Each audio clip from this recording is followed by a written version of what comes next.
Hi friends, நான் வந்து தேங்காய் எண்ணெய் ஆட்ட போகிறேன். இப்போ வந்து வீட்டில் உடச்சது சாமிக்கு உடச்ச தேங்காயெலாம் மீதி இருக்கும் இல்லையா, அது வீட்டில் இருக்க தேங்காயெலாம் நான் உடச்சி போட்டிருக்கேன். இது இல்லாமல் நாங்கள் தேங்காய் எண்ணெய்க்காகவும் தேங்காய் உடச்சி போடுவோம்.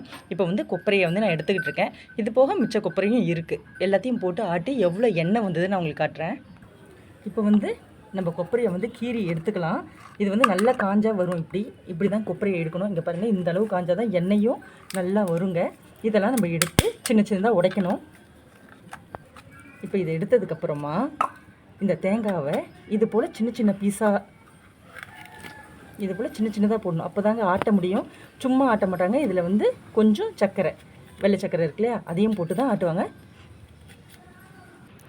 தேங்காய் எண்ணெய் ஆட்டிட்டு வந்துட்டோம். 5 லிட்டர் அளவு இருக்குது. இப்போ நான் வந்து வெயிலில் காய வச்சுருக்கேங்க. ஃபஸ்ட்டில் நாங்கள் தேங்காய் எண்ணெயில் சமைக்க மாட்டேன், தலைக்கு ஒண்டி தான். இப்போ வந்து டேஸ்ட்டு பிடிச்சிச்சு, சமைக்க ஆரம்பிச்சிட்டேன்.